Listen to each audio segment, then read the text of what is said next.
എങ്ങനെയുണ്ട് എങ്ങനെയുണ്ട് പടം? അനശ്വരയും അർജുന അശോകനും നല്ല പക്കാപ്പൊളിയാണ്. പിന്നെ നല്ല എൻ്റർടൈനറാണ്. കൊള്ളാം, കണ്ടുകൊണ്ടിരിക്കുകയാണ്. അനശ്വരയും അർജുന അശോകനും അഭിനയം പക്ക. ഇവർ രണ്ടുപേരുടെ പെർഫോമൻസ് തന്നെയാണ്. പടം എന്ന് വെച്ചാൽ എന്താ പറയുക, ധർമ്മവും അധർമ്മവും തമ്മിൽ യുദ്ധം. അപ്പോൾ അതിപ്പോൾ പൈസയ്ക്ക് വേണ്ടിയിട്ട് ഇങ്ങനെ നടത്തുന്നൊരു പടമാണ്. തിരിച്ചാവുന്ന കൊടുക്കാം. ജനങ്ങളത് കുറവാണ്. അപ്പോൾ ഞങ്ങൾ മോശമില്ല. ഇപ്പോൾ ഞങ്ങൾക്ക് ഇഷ്ടപ്പെട്ടു. ചേട്ടാ ഇഷ്ടപ്പെട്ടെന്നാണ് പടത്തിൽ? കുഴപ്പമില്ല, നല്ല പടമാണ്. കാരണം നല്ല പെർഫോമൻസ് ആണല്ലോ. അർജുന അശോകനൊക്കെ എങ്ങനെയുണ്ട്?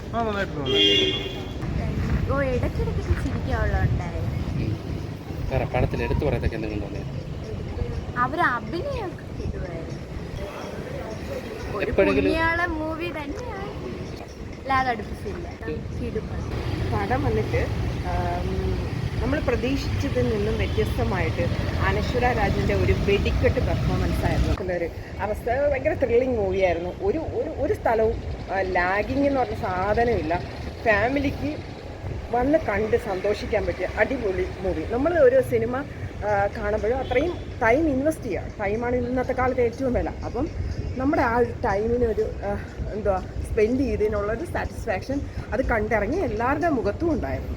നമ്മുടെ ബാലു വർഗീസ് ആണെങ്കിലും അർജുന അശോക് ആണെങ്കിലും അനശ്വര ആണെങ്കിലും മത്സരിച്ച് അഭിനയിക്കുന്നുണ്ടായിരുന്നു.